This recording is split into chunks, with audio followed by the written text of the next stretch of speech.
1장 9절로부터 11절. 제가 가진 성경은 441면입니다.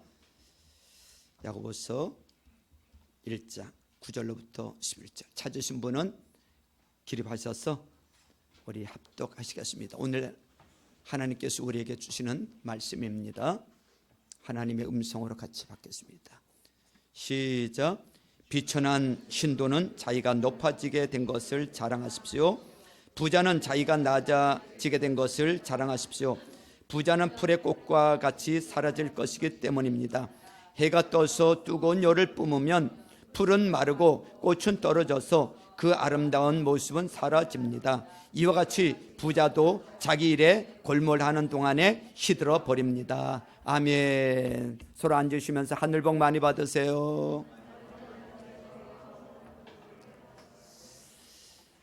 자, 오늘 야고보서 세 번째 시간인데요. 첫 번째 시간은 시험을 만나거든 기쁘게 여기라고 말씀하셨어요. 시험을 만나거든 기쁘게 여기라. 지난 주간에는 그 시험을 이겨내기 위해서는 뭐가 필요해요? 지혜가 필요합니다. 그래서 하나님께 지혜를 구하라. 하나님의 지혜를 구하라고 말씀드렸어요. 자, 오늘은 앞뒤 문맥이 서로 안 맞아 보이는 이 본문이에요. 그러나 이것은 시험의 궁극적인 원인이 무엇인지를 우리에게 보여주고 처방도 제시하고 있는 여러분 구절입니다. 여러분, 인생을 살면서 가장 중요한 것이 무엇이냐 이렇게 물으신다면 아마 대부분은 돈이다 이렇게 대답하실 분들이 꽤 계실 거예요. 현실적으로 그렇기 때문에 그렇습니다. 돈이라고 하는 것은 세상을 살아가는 데 있어서 가장 중요한 필수적인 조건 중에 하나인 것은 분명해요. 그래 안 그래요? 그렇다면 고개를 끄덕이든지 아니면 아멘 하든지. 돈 필요 없으신가 보죠? 우리 인생 살아가면서 돈 필요해 안 필요해요? 돈 필요하단 말이죠. 그렇게 반응하면 얼마나 좋냐 이거죠. 그래서 성경은 돈에 대해서, 물질에 대해서 우리에게 여러 번 많은 교훈을 전해주고 있어요. 야고보서 말씀을 배우면서 시험 또 시련에 대해서 시작을 했어요. 시련이 여러 가지가 있는데 이 돈 때문에 경제적인 또 재정적인 문제 때문에 겪는 시련이 있을 수 있어요 없어요? 있단 말이죠. 이거 결코 만만한 시험이 아니에요. 예수 믿는다는 것 때문에 다 빼앗길 수도 있고요.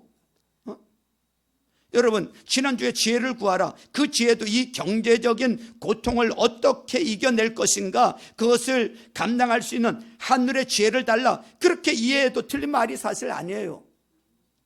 오늘은 그 돈과 재물의 양면성에 대해서 우리에게 가르치면서 돈이 많다는 게 뭐냐, 돈이 또 없다는 게 뭐냐, 우리 믿음의 사람들은 어떤 시각을 가지고 물질과 돈을 해석해야 되는가 하는 것에 대하여 교훈을 주고 있는 말씀입니다. 자, 먼저 9절 말씀을 보세요. 9절에 보니까 비천한 신도는 자기가 높아지게 된 것을 자랑하십시오 그랬어. 여기서 비천하다는 게 뭐냐? 비천하다는 게 개역개정에 보니까 낮은 형제는 이렇게 돼 있어요. 낮은 형제. 그러면 낮다는 게 또 뭐냐? 자, 10절에 보세요. 10절에 보니까 부자는, 그런 말이 나오죠. 부자는 그렇게 시작하고 있어요. 그러니까 비천한 형제, 부자, 이렇게 대조를 여러분 이루면서 설명을 한 거니까 비천한 형제는 부자의 반대다 이거예요. 낮은 형제는 부자의 반대단 말이죠. 그러니까 비천한 형제는 가난한 자를 말하는 거예요. 경제적으로 어려운 이 형제를 말하는 거예요. 당시 사회적으로 지위가 없는 자, 뭔가 높은 자리, 때로는 왕궁에서 일하는 사람들과 비교하면 일반 평민, 서민, 이런 사람들이죠. 여러분, 종과 노예를 많이 두고 있는 이 주인과 비교하면 그 안에서 일하는 노예가 오늘 여기서 말하는 비천한 신도인 거예요. 비천한 형제들이란 말이죠. 자, 당시 교회 안에는 이렇게 여러 계층의 사람들이 있었어요. 오늘날도 마찬가지잖아요, 그죠? 교회 안에는 높은 사람도 있고 낮은 사람도 있고 배운 사람도 있고 못 배운 사람도 있고 돈이 많은 부자도 있고 가난한 사람도 있단 말이에요. 예수 믿고 한 교회에 다니니까 그 교회 교인이고 한 공동체의 한 형제 자매들이에요. 그럼에도 불구하고 이 비천한 자, 가난한 자가 갖게 되는 어떤 심리적인 한계가 있어요. 같은 형제고 자매라도 여러분, 가진 게 없는 사람은 가진 게 없는 사람으로서 어떤 심리적인 한계가 있단 말이죠. 같은 교인이에요. 근데 저 사람은 부자야. 그 사람이 나를 무시하고 함부로 대하는 게 아니야. 근데 그 옆에 가면 뭔가 위축감을 느껴. 더 심하게 말하면 박탈감, 열등감을 느껴. 그 사람이 뭐라고 안 했는데도. 왜 그 사람은 부자고 나는 돈이 없고 그 사람은 밖에 나가면 높은 사람이고 내가 대접하고 그 명령에 따라가야 할 그런 사람이니까 아무리 교인이라도 같은 교인이라도 그 옆에 있으면 자연스럽게 위축되고 뭔가 얘기할 것도 못하고 뭔가 주장할 것도 주장하지 못하는 그런 뒤로 처지는 자가 될 수밖에 없다는 거예요. 심적으로 그래요. 자연스러운 거죠. 자연스러운 거예요. 사회에서의 모습이 교회 안에서 그대로 나타나는 거예요. 교회는 다 하나입니다. 그럼에도 불구하고 사회에서 낮고 힘없고 가난한 자가 이 교회 안에 들어와서도 똑같은 심리적 위축을 느끼는 게 똑같아요. 바로 그 사람들이 교회 안에 비천한 자들이란 말이죠. 낮은 자들이란 말이죠. 오늘 그들을 향해서 뭐라고 지금 야고보가 말하고 있습니까? 비천한 신도는 자기가 높아지게 된 것을 뭐하라고요? 자랑하라고 말하고 있어요. 비천한 형제는 자기가 높아지게 된 것을 자랑해라. 낮고 돈 없는 사람이 하나님께 간구했더니 하나님이 많은 돈을 주셨다, 그런 뜻 아니거든요. 비천한 형제가 높아짐을 자랑하라고 하는 높아짐은 내가 예수를 믿고 그도 안에서 얼마나 존귀한 자인가, 이거를 잊으면 안 된다는 거예요. 아멘 하세요. 아멘. 네? 여러분, 사회에서는 내가 별 일 없고 가진 게 없고 그렇다 하더라도 나는 높은 것을 자랑하라는 것은 나는 예수 보혈로 제산 받아서 하나님의 자녀가 된 존귀한 자라는 거예요. 그걸 잊지 말라는 거예요. 우리가 전에 에베소서를 살펴봤어요. 에베소서에 보면요, 나를 구원하기 위해서 1장에 보면 나를 구원하기 위해서 성부, 성자, 성령 하나님이 연합작전을 펼쳐서 나를 구원하셨어. 하나님은 오래전, 성부 하나님은 오래전 창세전부터 내 이름을 딱 찍어놓고 그때부터 나를 구원하기로 작정을 하셨어. 예정을 하셨어. 성자 예수님은 나 때문에 나를 구원하기 위해 하나님이신 그분이 하늘보좌 영광을 버리시고 사람이 되어서 이 땅에 오셨고, 그리고 나 대신 십자가에서 피 흘리고 죽어주셨어. 성령 하나님은 내 마음을 열기 위해 여기에 오셔서 닫힌 마음을 열어주셨어요. 나 하나 구원하려고 성부와 성자와 성령이 함께 힘을 모아 하나님의 자녀로 삼은 겁니다. 그러니 내가 얼마나 존귀한 사람이냐 이거예요. 하나님께서, 성삼위 하나님께서 나를 위해서 움직이셨다니까. 할렐루야. 하나님이 나 때문에, 예수님이 나 때문에, 성령님이 나 때문에 나를 구원하기 위해서 온 힘을 다했으니 나는 그만큼 존귀한 사람이구나, 이거를 기억하라는 거예요. 할렐루야. 나 가진 거 없어도, 배운 거 없어도, 연약해도 높음을 자랑하라는 것은 바로 나는 나를 위해서 하나님께서 그렇게 성삼위 하나님께서 움직여서 나를 구원해서 하나님의 자녀 삼아 주셨다. 할렐루야. 존귀한 자다. 그 높음을 자랑하라는 거예요. 할렐루야. 응? 아멘. 여러분,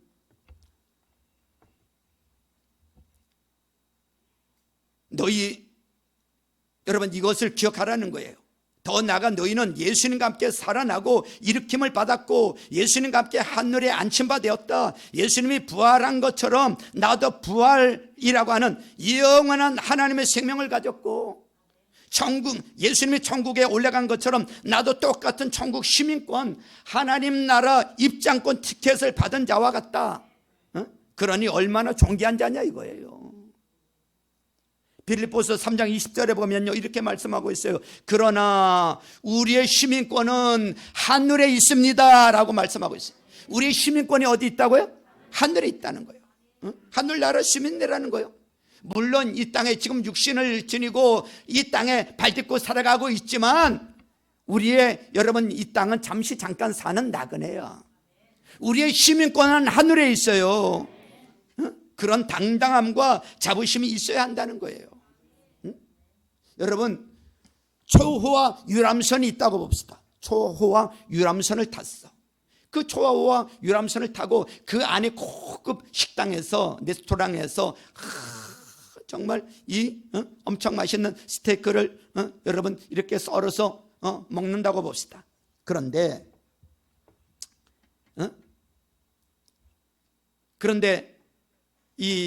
그 초호와 유람선이 나중에는 결국 난파돼서 침몰하는 배라면 그 배를 자랑할 수 있을까요?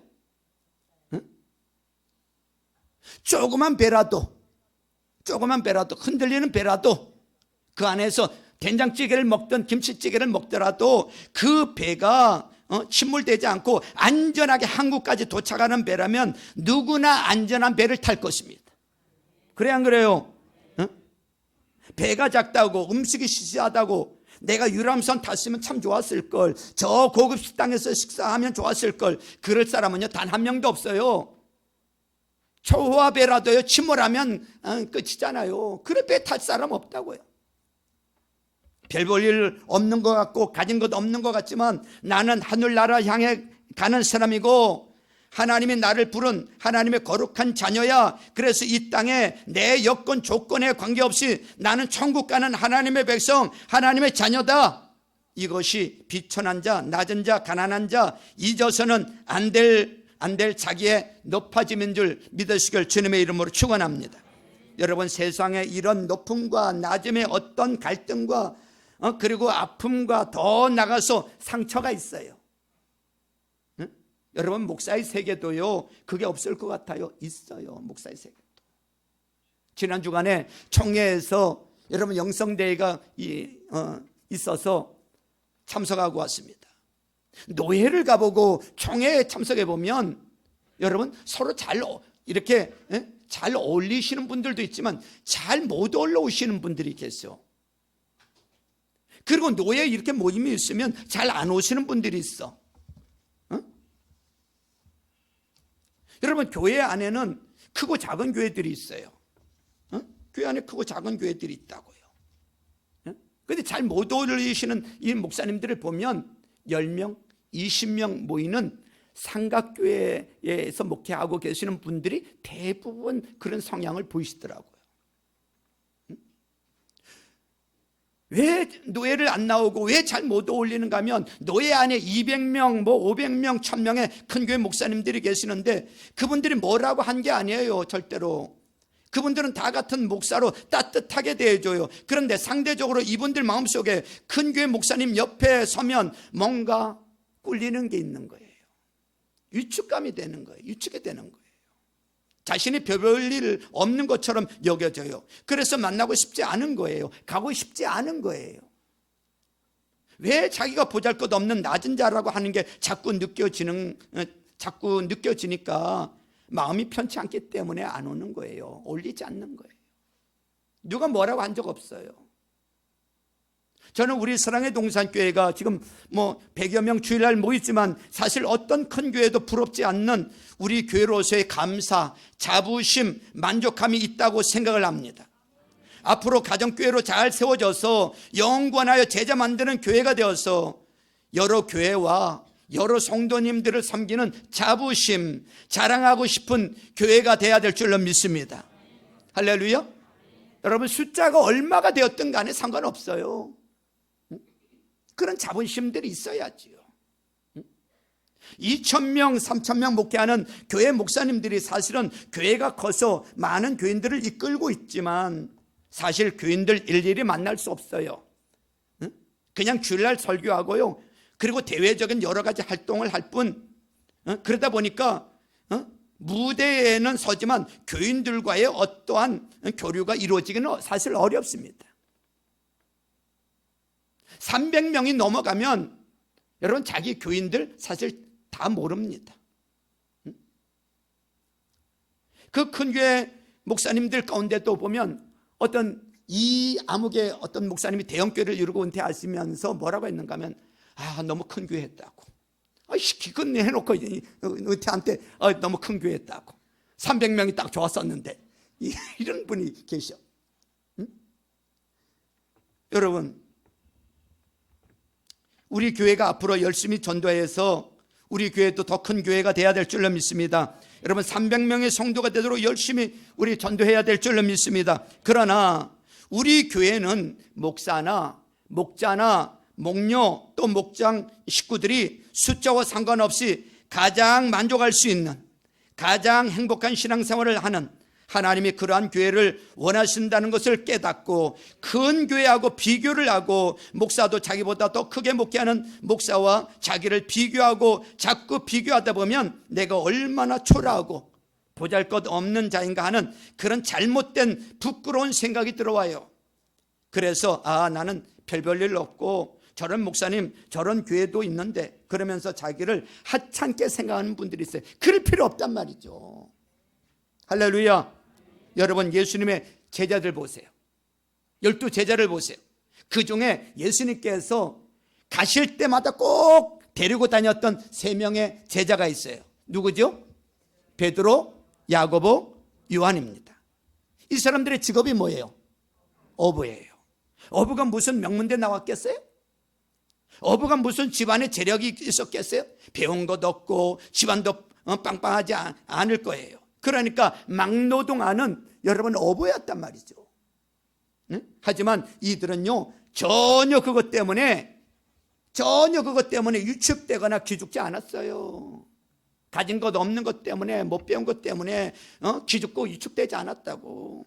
초대교회에 수많은 영혼들을 이끌어가는 영적 지도자가 되어서 그 안에는 공부 많이 한 사람도 있었고 박사도 있었고 돈 있는 사람, 많은 성도들이 따라갈 만한 훌륭한 믿음의 일꾼으로 든든하게 세워진 줄로 믿습니다. 우리 목자 목녀님들도 마찬가지예요. 나보다 신앙의 연수가, 우리 목장 식구 가운데 나보다 신앙의 연수가 더 많고 재력도 더 많고 학력도 더 높은 사람들이 있을 수 있어요. 그런 것 때문에 위축되거나 기죽지 마세요. 주님의 마음을 가지고 섬기고자 하는 마음만 있으면 되는 줄로 믿습니다. 주님이 써주시면 되는 거야. 할렐루야. 자원하는 자가 복이 있는 줄로 믿습니다. 자원하는 자가 복이 있어요. 이제 3월 말이면 또 하나의 목장이 분가를 합니다. 예비 목자 목녀가 세워져서 지금 준비하고 있습니다. 여러분, 분가해야 될 때는 여러분 차원에서 빨리 분가해서 나가서 그게 복이에요. 할렐루야. 우리 스스로 나는 내놓을 게 없어, 뭐 어디 가서 큰 소리 칠 것도 없어, 자랑할 것도 없어. 왜? 사실이 그러니까. 그래서 자랑할 것이 있는 사람 옆에 서는 것이 나는 불편해. 그런 사람하고 얘기하는 것이 편하지가 않아. 얼마든지 그럴 수 있어요. 그러나 우리는 봐야 됩니다. 내 가난이 무슨 죄 때문인 것도 아니고요, 무슨 잘못 때문이 아니라면 때로는 낮고 가난한 자리에 처한다 할지라도 내가 예수님 안에서 얼마나 존귀한 자인가. 주님은 나를 들어 베드로처럼도 쓰고 야고보나 요한처럼도 얼마든지 쓰실 수 있다는 것을 믿으시길 주님의 이름으로 축원합니다. 그도 안에서 구원받은 존귀한 자고 나 같은 존재를 우리 하나님은 얼마나 영광스럽게 사용할 수 있는 자다. 할렐루야. 우리 목자 목녀님들 자기 자신을 보면서 오히려 감사하고 나를 이렇게 써주신 하나님으로 인해서 찬양할 수 있는 사람, 낮은 형제는 자기가 높아지게 된 것을 자랑하시길 바랍니다. 여러분들이 그런 형제, 그런 자매가 되기를 주님의 이름으로 축원합니다. 축원합니다. 자, 그 다음에 누구에 대해서 이야기하고 있어요? 10절에 보니까 부자는, 그랬죠, 부자. 부자는 말 그대로 돈이 많은 사람이에요. 돈이 많은 사람. 뭐 당연히 사회에서도 배운 것도 많고 쥐도 있고 그래서 재물도 있고 넉넉하게 살아가는 그런 사람을 말할 거예요. 가난한 자와 마찬가지로 부자도 교인이야. 부자의 어떤 부자도요, 이 교인이지만 가난한 자처럼 심리가 있단 말이죠. 부자의 심리가 있어.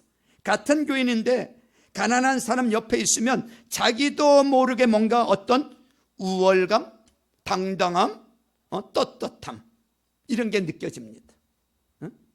같은 교회 형제 자매예요. 근데 나는 주인이거든. 밖에 나가면 주인이야? 사장이야? 높은 주위에 있어? 그런데 우리 집 왜 이 종이 우리 집 노예가 예수 믿고 같은 교회 형제 자매야? 가정교회 목장 모임, 가정교회 같은 가정교회 이 목장 같은 목장 식구야? 목장에 가면 형제님 같은 형제님의 자매님 자매님의 나는 주인이고 저 사람은 노예인데 그게 무슨 상관이냐? 우리는 주 안에서 하나다. 말과 생각은 그렇게 하지만 나도 모르는 마음이 어떤 작동되는 원리는 그래도 내가 주인이니까, 내 지시를 따르는 사람이니까 자연스럽게 그러한 생각이 든단 말이죠. 그래서 나도 모르게 내 마음속에 부자가 가지는 그런 심리적인 어떤 체계 속에서 움직여 간다는 거예요. 이것이 부자가 가지는 심리예요. 그러니까 부자는 자연적으로 발언을 세게 하게 돼 있어. 사회에서 어떤 지위가 있고 또 재력이 있어서 교회 안에서 여러분 헌금 많이 하는 사람 자연히 발언이 세지게 돼 있어. 몰라요?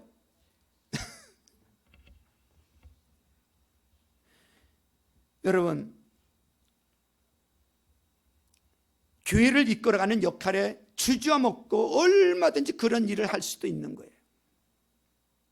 여러분, 사장과 말단 직원이 같은 교회에 나와요. 사장은 일반 성도인데 말단 직원은 인정을 받아서 안수 집사가 됐네. 대단해. 어떻게 저렇게 귀한 믿음의 생활을 할까? 물론 말은 그렇게 할 수 있고 생각할 수 있지만 마음의 심리가 그렇게 돌아가는 것은 쉽지가 않아요. 저거 우리 교회, 우리 회사의 말단 직원, 나 사장인데 저게 안수 집사야? 나는 월 1,000만 원을 벌어. 근데 저 사람은 월 100만 원을 벌어. 같은 목장 식구야. 그런데 그러려고 그런 게 아니라 내가 그만큼 수입이 된다는 것에 대해서 나도 모르게 내 마음에 어떠한 힘을 주고 여러분 자부심을 심어줘요. 나는 정규직이야. 저번은 비정규직이야. 정규직인 사람은 한 회사에 벌써 10년, 15년 호봉이 올라가고 월급이 올라가요. 근데 저분은 비정규직이야. 2년에 한 번씩 직장을 바꿔. 월급도 안 올라가. 정규직에서 아주 정당하게 공채를 뽑힌 내가 직장 생활을 해나가면서 비정규적인 사람을 보는 눈이 달라질 수가 있다는 거예요. 이것이 2000년 전이나 오늘이나 가진 자가 품을 수 있는 크나큰 함정 가운데 하나라는 거예요. 자연스럽게 어깨에 힘이 들어가고요. 무슨 말을 해도 그 발언에 주저함이 없이 얼마든지 자신 있게 떳떳하게 이야기할 수 있습니다. 오늘 10절에 보니까 이렇게 말하고 있어요. 부자는 자기가 뭐한 것을 낮아지게 된 것을 자랑하십시오. 그랬어요. 여러분, 여기 보니까 비천한 자는, 낮은 자는 자기가 높아지게 된 것을 자랑하라고 했는데 이 부자는 자기가 낮아지게 된 것을 자랑하래. 뭐가 낫다는 겁니까? 여기서 내가 가지고 있는 이 부유함, 이 물질, 내 소유, 이게 아무것도 아니라고 하는 것을 알아야 한다는 거예요. 내가 가진 거 이거 아무것도 아니다. 이게 그냥 모래알 중에 하나다. 보이지도 않는 먼지 중에 하나다.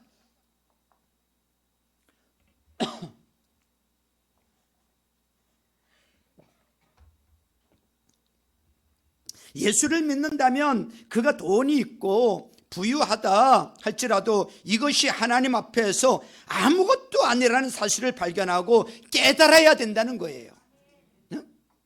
우리가 육신을 입고 이 땅에 살아가다 보니까 돈이 필요한 건 사실이지만 그러나 하나님 앞에서는 이거 아무것도 아니라는 거예요.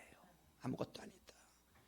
오늘 그것이 중요하다고 우리에게 가르치고 있어요. 누가복음 12장에 보면 유명한 이야기가 있어요. 한 농부가 농사를 지었는데 이 농사가 어마어마하게 잘 된 거야. 생각보다 엄청나게 잘 되고 이런 풍년을 이뤘어. 그래서 이 농부가 생각하기를, 야, 지금 이 곡간 가지고는 안 되겠다. 이 창고 가지고는 안 되겠다. 이 창고를 헐고 큰 창고를 새로 지어서 이 곡식을 거둬들이자. 쌓아놓자. 그리고 내가 내 영혼에게 이르되, 영혼아, 열에 쓸 물건을 많이 쌓아두었으니 편안히 쉬고 먹고 마시고 즐거워하자 그랬어.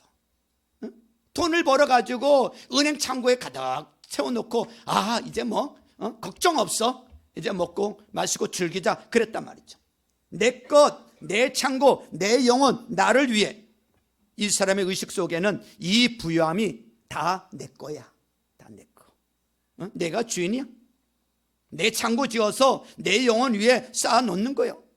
그럴 때 하나님이 뭐라고 합니까? 하나님 뭐라고 하시는 거예요? 어리석은 자여, 오늘 밤에 내 영혼을 도로 찾으리니 그러면 내 준비한 것이 누구의 것이 되겠느냐? 너 착각하지 말라는 거예요. 이건 내 거 아니라는 거예요. 너는 아무것도 가진 게 없어. 이거는 내 거야. 잘 모르겠어?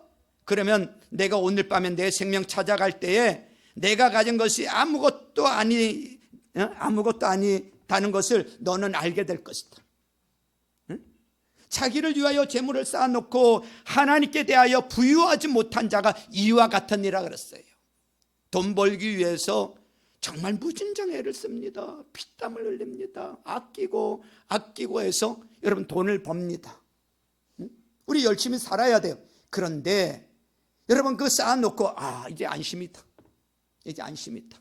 이제 먹고 사는데 걱정 없다. 그러는데 하나님께서 내 영혼을 오늘 밤에 찾으리니 네 것이 되겠느냐? 아무것도 아니라는 거예요. 아무것도. 그래서 우리가 이 비유를 어리석은 부자다 이렇게 읽고 있습니다. 돈은 많아요. 부유해요. 그런데 바보예요. 바보. 내게 아님에도 불구하고 자기 것으로 착각하고 살아가는 그 사람을 향해 우리는 어리석은 부자다라고 이야기를 하고 있어요. 오늘 10절은 이렇게 말하고 있어요. 10절을 보세요. 부자는 자기가 낮아지게 된 것을 자랑하십시오. 부자는 풀의 꽃과 같이 뭐 한다고요? 사라질 것이기 때문입니다. 사라진대요. 풀의 꽃과 같이 사라진다고 했어요. 사라지면 현재 가지고 있던 게 없어지는 거예요. 그래서 사라진다 이렇게 표현하고 있습니다. 11절 말씀을 보세요. 11절 같이 읽을까요? 시작. 해가 떠서 뜨거운 열을 뿜으면 풀은 마르고 꽃은 떨어져서 그 아름다운 모습은 사라집니다. 이와 같이 부자도 자기 일에 골몰하는 동안에 시들어 버립니다. 이렇게 말하고 있어요. 여기 보니까 해가 떠서 뜨거운 이 열을 뿜으면 풀은 마르고 꽃은 떨어져서 그 아름다운 모습은 사라진다 이렇게 말하고 있어요. 여러분 야고보가 이 말을 할 때는 이 팔레스타인 지방에 4월을 생각했던 것 같아요. 여러분 이 팔레스타인 지역은요 2월, 3월, 4월 초에 굉장히 아름다운 야생화가 핍니다. 그러니까 이스라엘의 성지 순례 가려면 3월 달에 가는 게 가장 좋습니다. 날씨가. 그리고 아름다운 꽃들이 있어요. 그런데 4월 중순에 모래 섞인 열풍이 너무나 뜨거운 열풍이 불어오기 시작하면 하룻밤 사이에 다 시들어 버립니다. 그 풀은 마르고 꽃은 떨어져요. 하루아침에. 우리가 갖고 있는 부라든지 명예는 바로 이렇게 시든다는 거예요. 하루아침에 시들어 버릴 수 있다는 거예요. 그러면서 하반절에 보니까 이와 같이 부자도 자기 일에 골몰하는 동안, 여러분 이와 같이 부자도 자기 일에 골몰하는 동안 어떻게 하면 돈 벌 수 있을까? 자기 일에 어떻게 하면 돈 벌 수 있을까? 자기 일에 이 돈 버는 일에 골몰하는 동안에 시들어 버린다는 거야. 나이 다 들어버려. 그러면서 나이 다 들어버린다고. 여기 보니까 그러면서 여러분 시들어버린다 그랬죠? 이게 다 닳아서 없어진다는 거예요. 지나가는 것이고 시들어버리는 것을 꽃으로 비유하고 있어요. 이것을 모르면 자꾸 내 것 그러면서 살아가는 어리석은 부자가 된다는 거예요.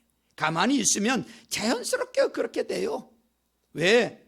네가 수고해서 벌었다며, 네가 애써서 벌었다며, 네가 머리 좋아서 벌었다며. 그러니까 당연히 내 거겠지.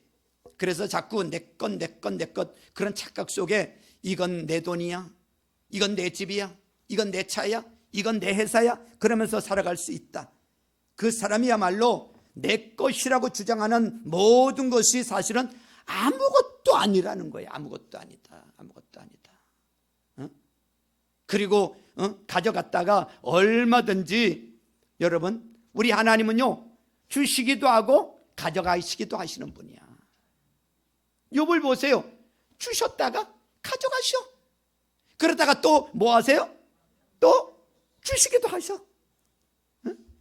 아무것도 없는 자를 얼마든지 세우시고요, 그리고 가지고 있는 자의 것을 얼마든지 다시 도로 찾으시기도 하세요. 아무리 가져가지 않는다 할지라도, 아무리 가져가지 않는다 할지라도 마지막 죽음의 자리에서는 내 것이 있어요, 없어요? 하나도 없어. 그렇게 열심히 벌었는데 갈 때는 아무것도 못 가져가. 통장 하나 못 가져가. 10원 하나 못 가져가. 응?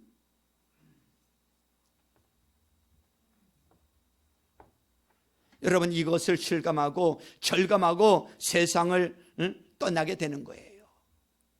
그래서 빈손으로 왔다 빈손으로 가는 거예요. 적신으로 벗은 모습으로 왔다 벗은 모습으로 가는 거예요.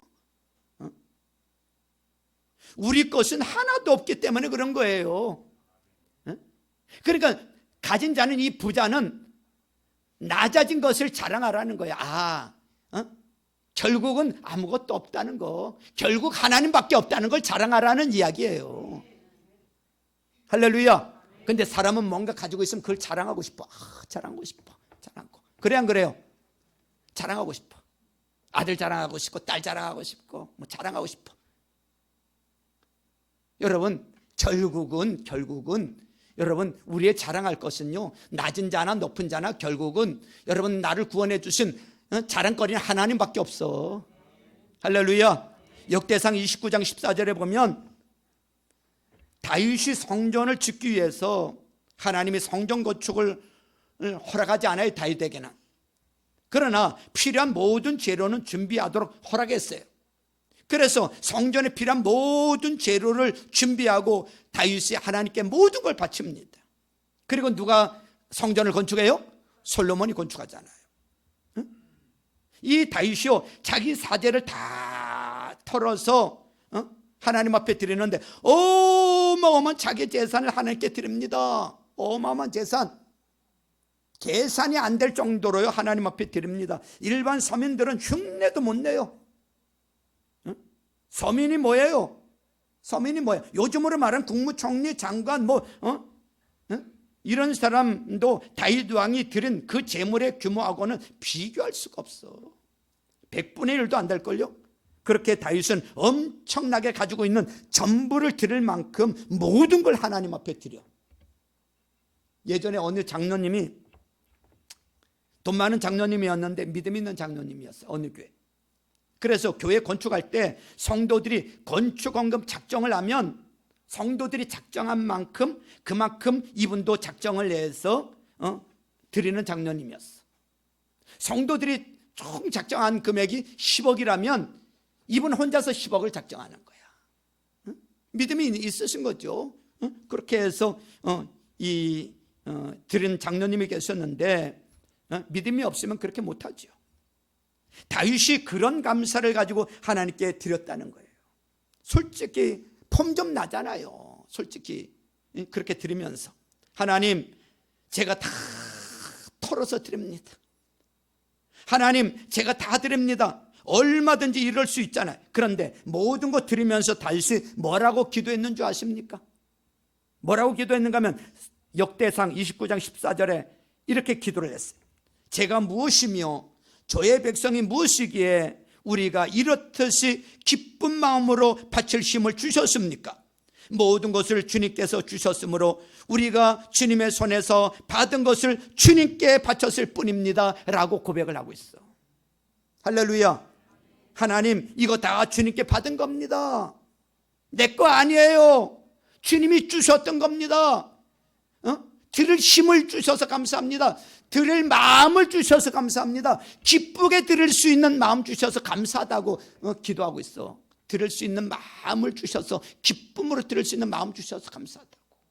그러면서 모든 것을 주님께서 주셨는데, 주님께서 주신 거 주님의 손에 주님이 주신 거 주님의 손에 올려드림, 주님께 바쳤을 뿐이라고 고백을 하고 있어. 내가 뭐 어떻게 했는데 이게 아니라, 여러분 멋지지 않습니까? 다윗은 그러면서요, 내가 가진 게 더 있다면 더 드리고 싶다, 그렇게 고백을 하고 있습니다. 나는 빈몸으로 왔다가 빈몸으로 돌아가는 것이고, 이 땅에 내가 누리며 가질 수 있었던 거 모든 것은 하나님이 나한테 빌려주신 거라는 거예요. 그래서 빌려주신 하나님께 드릴 때에 나는 그야말로 하나님 주신 거 하나님 앞에 다시 드리는 것밖에 없는데, 그야말로 폼 잡고 어깨가 으쓱해가지고 그냥 전부를 드리지만, 이 엄청난 거 맡겨주신 하나님께 감사할 뿐이라는 거예요. 그리고 들을 수밖에 없다는 거예요. 철저한 청지기의 정신이죠. 내 것은 다 하나님의 것이라는 거예요.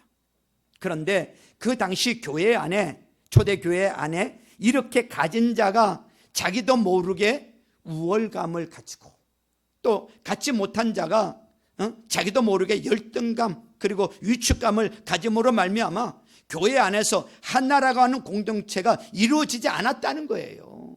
이게 문제가 교회 안에서 문제가 됐어요. 사회적인 위치가 있는 사람, 돈 많은 사람, 헌금 많이 한 사람, 2장에 가면 그 얘기가 나와요. 그런 사람은 막 영접을 하고, 저기 좋은 자리에 앉으라고 이러는데, 낮고 천한 사람, 별 볼 일 없는 사람이라고 느껴지는 사람은 뭐 거기 앉든지 말든지, 거기. 이런 교회 안에 차별이 있었단 말이죠. 그것 때문에 시험이 되는 문제가 있었단 말이죠. 그러니까 지금 이 야고보가 이 얘기를 하고 있는 거예요. 우리의 자랑은 결국 가진 자나 못 가진 자나, 우리의 자랑은 결국 뭐라는 거예요? 예수님, 하나님 자랑하라는 거, 그거밖에 없다는 거예요. 할렐루야, 할렐루야. 그렇습니다. 못 가진 자는 나를 구원해 주신 하나님이 나를 얼마나 사랑하시게 성삼위 하나님께서 움직이셔서 나를 구원해 주셨을까, 그 존귀함을 가지고 자랑하고, 가진 자는 이거 결국 내 거 아니야, 하나님 주신 거예요. 잠시 결국 다 놓고 가야 돼, 내 거 아니야. 오히려 그 주신 하나님 앞에 감사하고 하나님을 자랑하라는 거예요. 다 놓고 갈 거야. 여러분, 고린도전서 11장에 보면 이런 이야기가 나와요. 고린도 교회 성도들이 여러분 함께 모여서, 예를 들면 목장에서, 주일날 교회라고 칩시다. 교회에서 이렇게 저녁에 모이면 같이 먹을 걸 가져왔어요. 빵을 구워오고 먹을 걸 가져왔어. 있는 사람은 많이 가지고 오고, 없는 사람은 뭐 조금 가져오거나 못 가져온 사람이 있어. 그러면 교회가 하나의 공동체고 형제자매이기 때문에 서로 그걸 가져온 걸 놓고 서로 나눠 먹었어. 나눠 먹고, 실컷 같이 나눠 먹고, 예배도 하고, 또 주님의 살과 피를 나누는 성찬도 했어요. 그런데 어느 날 보니까, 가진 자들이 보니까, 맨날 자기만 가지고, 이 가진 자들만 가지고 오는 거야. 안 가지고, 없는 자들은 안 가지고 오기도 하고, 조금 가지고 오기도 하고, 그래. 그래가지고 이들이, 우리 가진 자들만, 우리 일찍 모여서 우리 가진 자들만 먹자고 해가지고, 아이고 가진 자들이 가져와가지고 일찍 모여가지고 자기들 다 먹어주네. 가진 게 없는 사람 나중에 와서 먹으려고 보니까 먹을 게 없어. 교회 안에 그런 일이 생겼어. 그리고 성찬만 같이 나누는 거, 주님의 살과 피만 나누는 거, 이게 같은 형제 자매가 되겠느냐 이거예요. 그 문제가 교회 안에서 있었단 말이죠. 여러분 목장 모임 가면서 뭐 하나씩 들고 가시죠. 요즘 보니까 뭐 사진들 이렇게 올리는 거 보면 뭐 맨날마다 잔치하는 것처럼 이렇게 음식들이 많이 이렇게 여러분들 가지고 이렇게 잡수시던데 좋은 일이에요. 여러분 좀 더 내가 여유가 있다면요, 좀 더 가져가고요. 좀 여유가 없는 분은요, 뭐 못 가져갈 수도 있고요. 또 가져갈 수 있는 만큼만 가져가도 되고요. 그냥 가기가 그러면 뭐 내가 알 수 있는 것만 이렇게 하면 됩니다. 그것 때문에 미안하다는 생각 가질 필요가 또 없고요. 응? 할렐루야. 여러분 가진 자는 가진 자로서 이렇게 섬기고 나눠야 되고요. 응? 없는 자는 그것 때문에 위축될 필요 없단 말이죠. 교회가 주님 안에서 한 형제 자매들은 여러분 이런 문화가 이루어져야 될 줄로 믿습니다.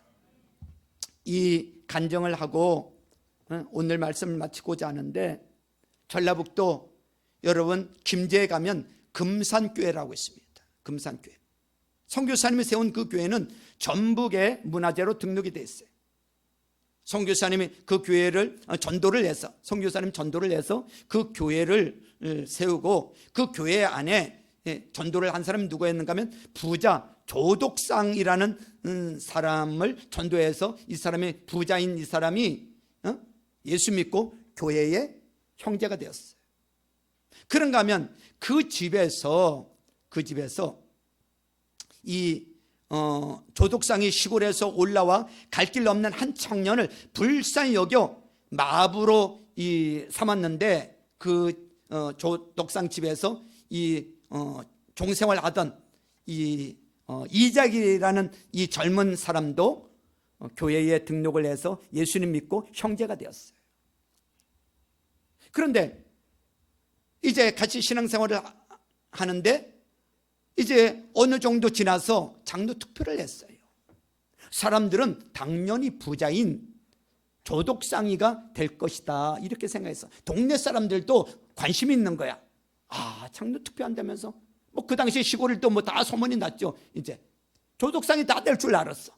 근데 웬걸 뚜껑을 열어보니까 조독상이 된 게 아니라 여러분 그 집의 종인 마부인 이자이기가 장로로 피택이 되었어요.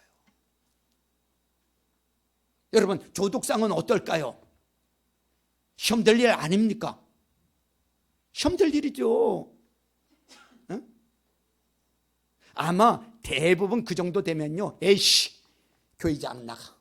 내가 그래도 주인인데 내가 안 되고 종이 장로가 돼? 내가 저 종 보고 내가 장로님 하라고? 나 안 나가. 아마 그랬을 거야. 그런데 당회록에 보니까요, 뭐라고 됐는가 하면요,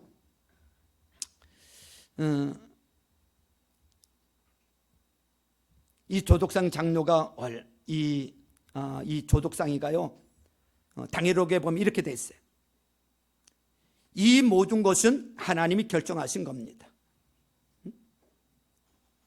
그리고 이 조독상 씨의 이야기예요. 하나님의 결정에 나는 순복해서 이자익 장로님을 잘 섬기겠습니다. 그렇게 여러분 기록이 돼 있어요. 멋지지 않습니까? 그래서 이 이자익 장로님을, 먼저 된 이자익 장로님을, 이 조독상이는요, 이자익 장로님을 평양신학교에 5년 동안 유학을 보냅니다. 신학교에 보내. 그리고 조독상 씨도 나중에 그 교회 장로님이 되어서 목사 안수를 받은 마부 이자익 씨를 그 교회 담임 목사로 청빙을 하고, 그래서 자기 집에 종했던 사람을 담임 목사와 주인이었던 이 사람이 장로가 되어 그 교회를 잘 이끌어갔다는 거예요.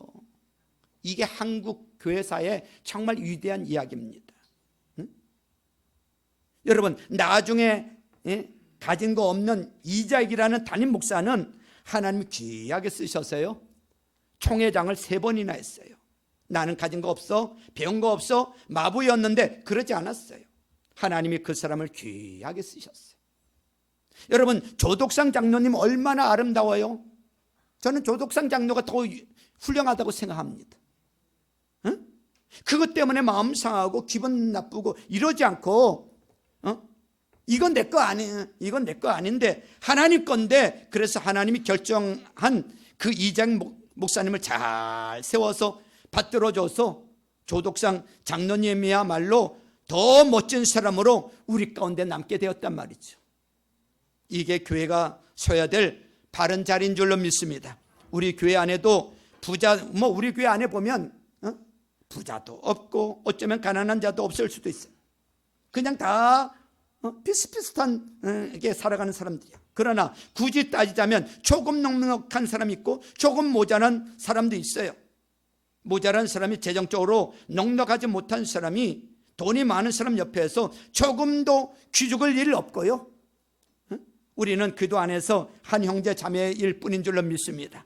돈이 있는 사람이 그거 가지고 조금 더 자기도 모르게 어깨에 힘줄 필요 없어요. 이거 다 하나님의 것입니다. 항상 그 정신 가지고 살아야 될 줄로 믿습니다.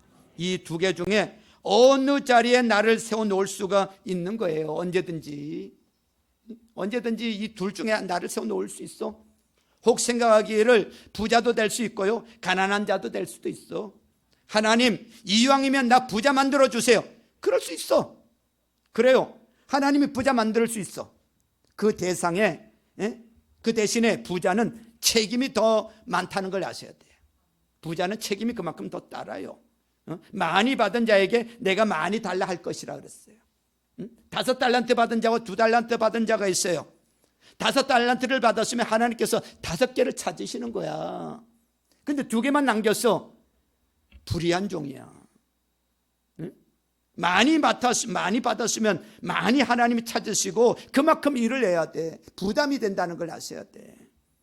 자신이 없는 사람은 많이 달라 그러지 마시고요, 그냥 필요한 만큼 주세요. 이게 오히려 하나님 적당하게 주세요. 이게 오히려 지혜로운 기도인 것 같아. 제가 볼 때 많이 받아놓고 그렇게 안 살면 오히려 하나님 앞에 가서 책망받아. 정리합니다. 여러분, 우리 인생 살아가면서요, 낮아질 때도 있고요, 높아질 때도 있고요. 높아졌다고요 낮아지지 않는다는 보장 없어요. 돈이 있다가 없을 수도 있고요, 없다가 있을 수도 있어. 그러나 낮은 자는 높아짐을, 나를 이렇게 하나님의 자녀로 천국 시민으로 삼아주신 하나님을 자랑하라는 거예요. 아멘. 또 있는 자는 이거 자랑하지 말고 교만하지 말고 결국 이거 주신 분이 하나님이야. 하나님이 뺏어가면 소용없어. 주신 분이 하나님이시니까 이 물질 자랑하지 말고 그거 주신 하나님 인정하고 하나님 자랑하라는 거예요. 우리 모두 그런 삶을 살아가는 지혜로운 사람들 다 될 수 있기를 주님의 이름으로 축원합니다. 교회 안에서 누가 좀 더 배우고 누가 좀 못 가지고 좀 더 가졌다고 그것 때문에 여러분 편견 가질 필요도 없고요, 주눅들 필요도 없어. 할렐루야, 할렐루야. 주눅들지 마세요. 또 교만해하지 마세요. 결국 하나님의 것이야. 우리는 같은 한 형제요 자매라는 것을 잊지 마시길 주님의 이름으로 축원합니다. 우리 찬양 하나 부르고요, 우리 시간